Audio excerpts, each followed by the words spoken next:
and welcome to our IoD webinar on how to develop a sticky brand. And here with me today are Lester Manley from Manley's, who is representing Manley's design company, who works with organisations to develop their brand and maintain that brand over time. And then we have Gerry Maguire from Linden Foods, the MD of Linden Foods, who will be sharing with us the journey of how Linden Foods have developed their brand. And then we have Richard Moore, the Commercial Director of Linden Foods, joining us as well. Good day, gentlemen. Hello. Hello. Now, say our webinar is looking at how to develop a brand, and I'd say when many people think about branding, they will often think, well, it's just about the logo, maybe pretty pictures, maybe even typeface, and that's used on the website or any marketing materials. But really we find, branding is so much more. It's very much more about the culture of an organisation, it's about the values of an organisation, and really can control the overall perception of an organisation out within the consumer market, and indeed in the broader perceptions in the world. So maybe we'll kick off with a very gentle opener then to Lester. Lester, how would you describe branding, and why do you think it's so important to develop a brand? I think branding is something that is a very intangible thing.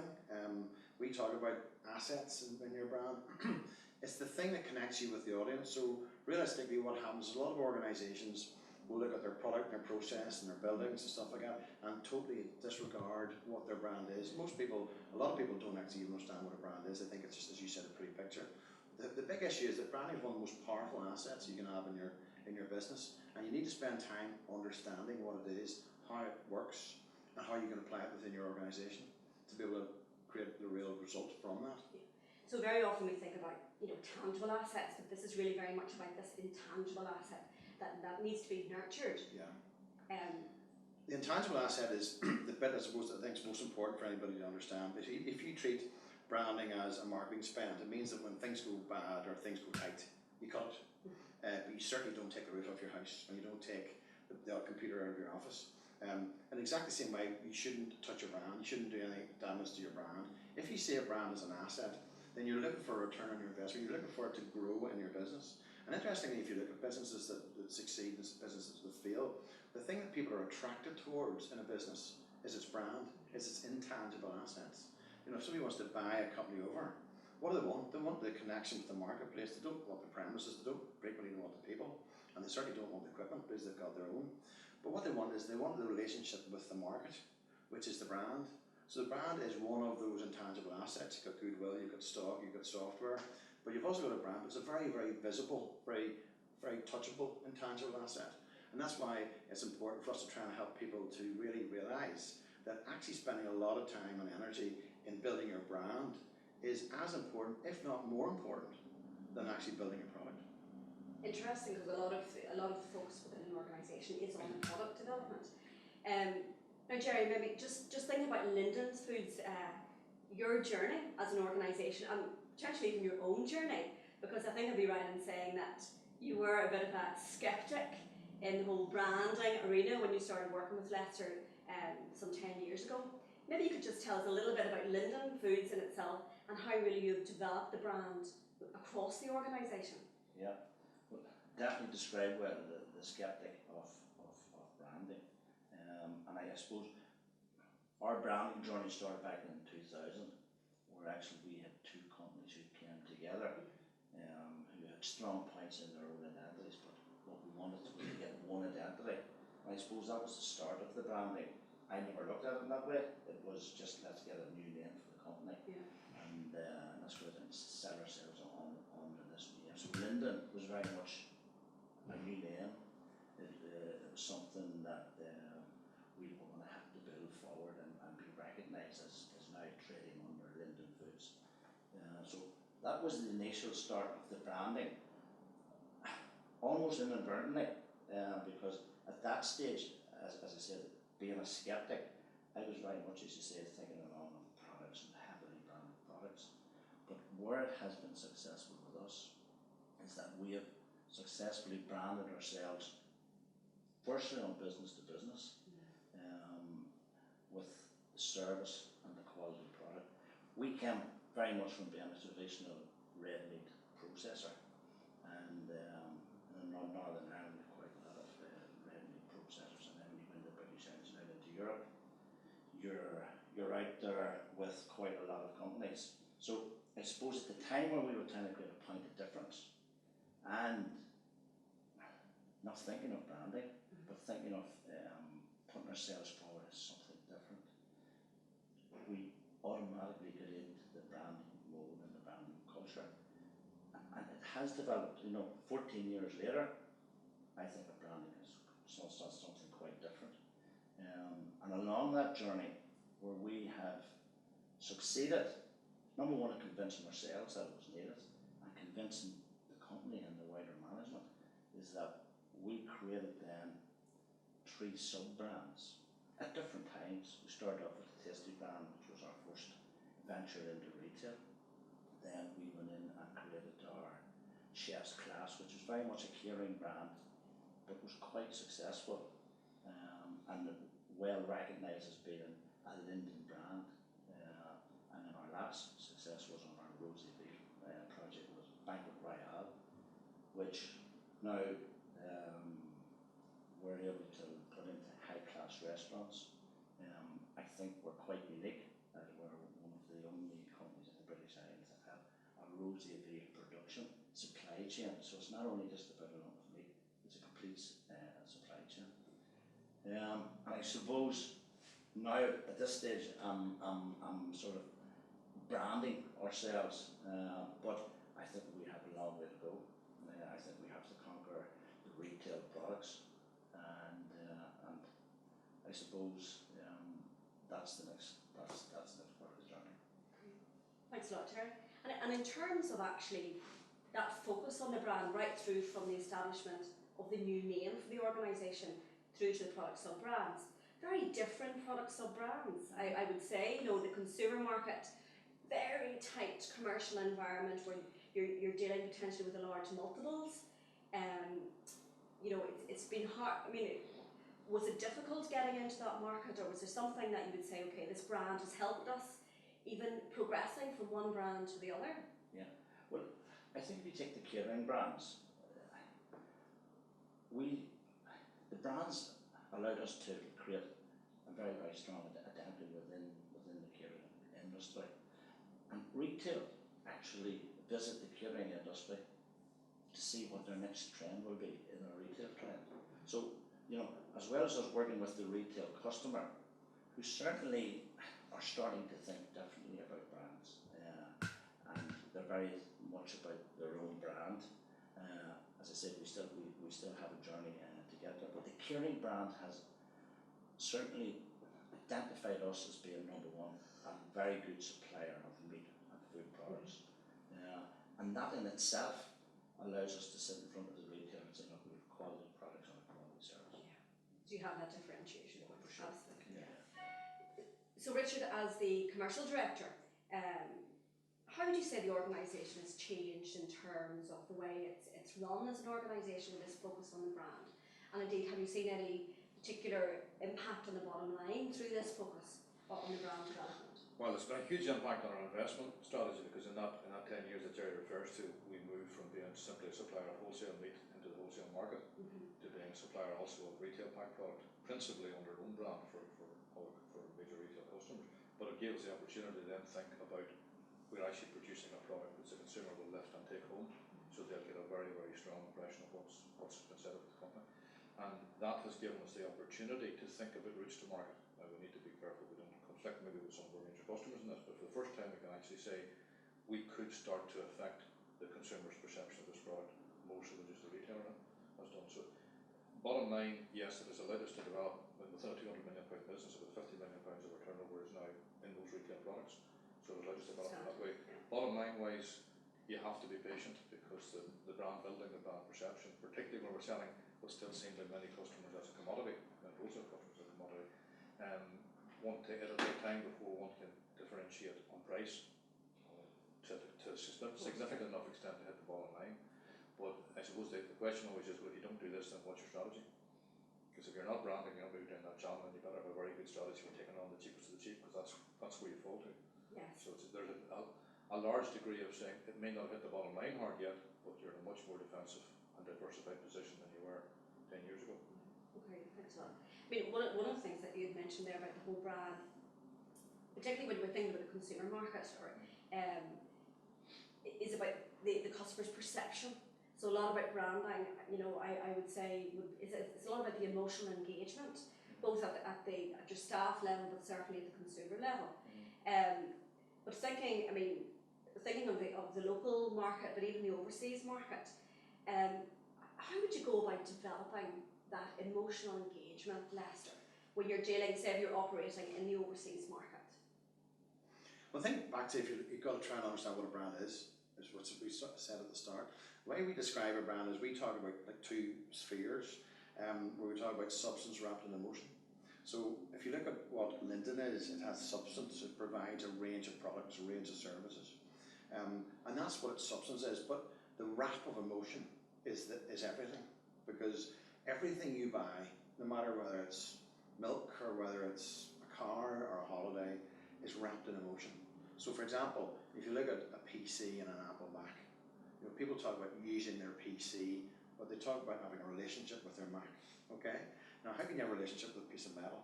We have huge emotional brands around that. Now, they can come and go, depending on how the brand behaves and how it matures, because you can do yourself harm.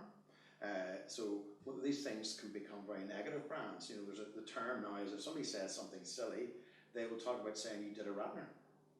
Yes, and it's still, and we know what that means. Later, we know what that means. There's sticky brand. There's a sticky brand for us, But it's a term because we know what it means. But he's building on that, which is quite smart now. And brilliantly well. Yes. Brilliantly well.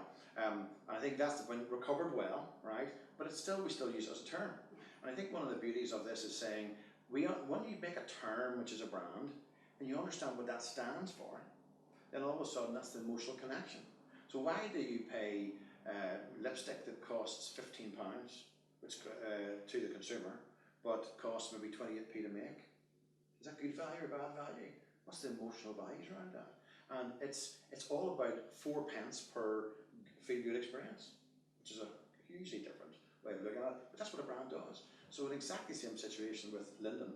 Linden have done something very strong, which is created a strong corporate brand. And their corporate brand's strapline is big enough to deliver, small enough to care. So it's giving emotional values within the physical, practical substance wrapped in emotion.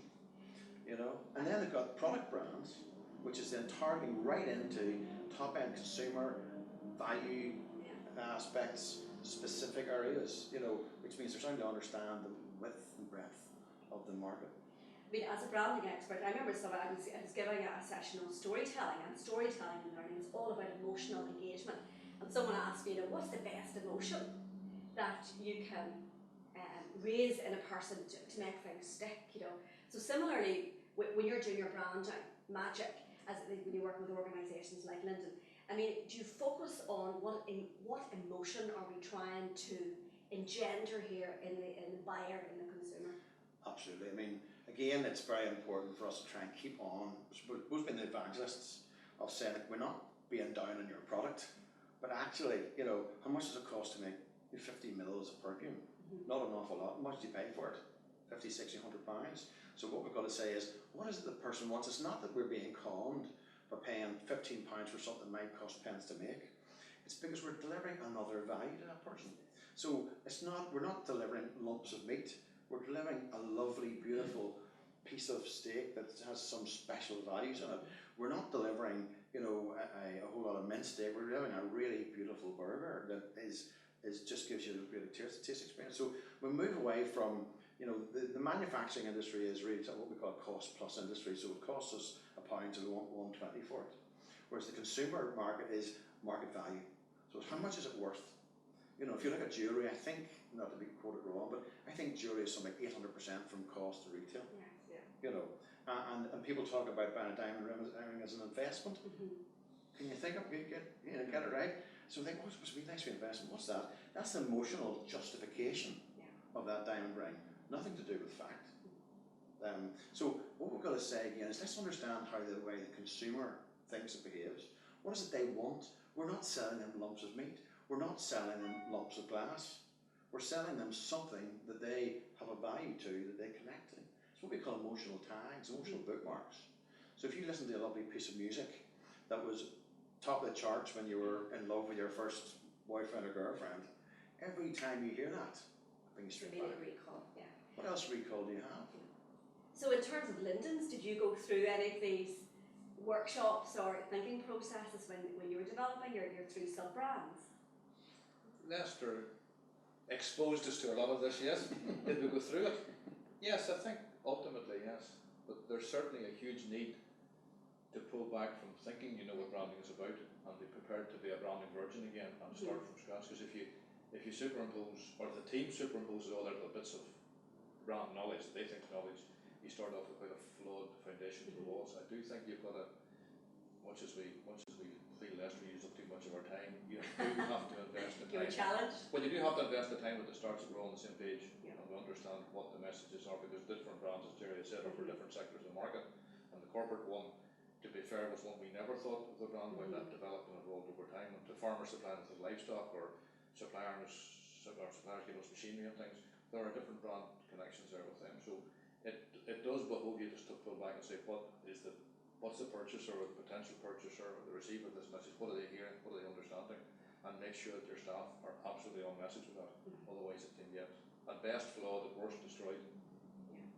Yeah. It is a new skill set, really, isn't it? To be able to sit back and think a little bit more holistically about the overall organisation.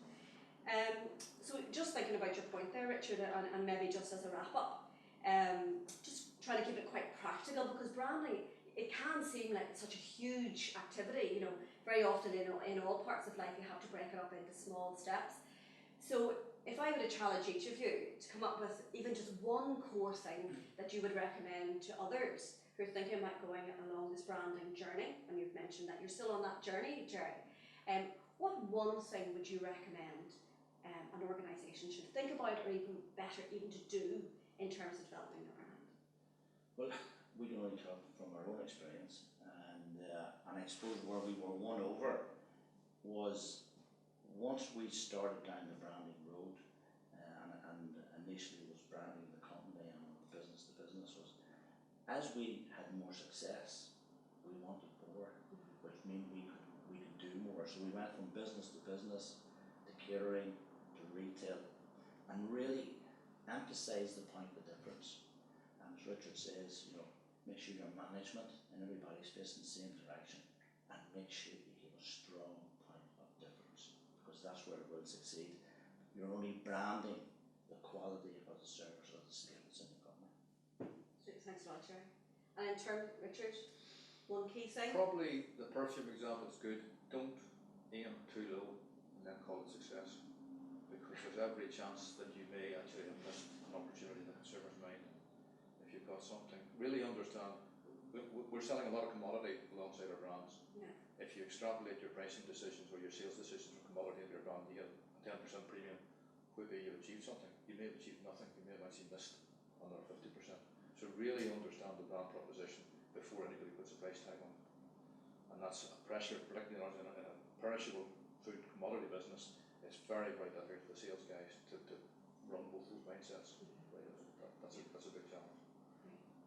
Esther? My recommendation would be to take a risk, put it on the board agenda, and make a decision that you're going to treat this as a brand process. As a asset process. But take the risk and do it. You don't have to lose the farm over it. You don't have to totally deflect your business, but make a commitment to take a risk and saying, possibly what we're hearing is right. If that's the case, we're going to allocate a small amount of time and energy and money into exploring this whole idea of building an asset. But the big issue, if we do not have a product or a brand, we are in the service industry. Even if we're making a product, we are in the service industry. All right? This means you're only as good as your last job. If you can productize your service and create a brand around that product, you're in the market with your own product. When the market demands your product, they have huge ownership, and emotional ownership is more powerful than any contract, any trademark, any intellectual property agreement. When the market owns it, it's very, very hard to lose that, which means you've got a level of control over what's going on in your business. You can control your future. thank you so much. I think we've learned a lot today, actually, just learning about Gerry's journey from skeptic to champion, and say thank you a lot. Thanks a lot for your time today.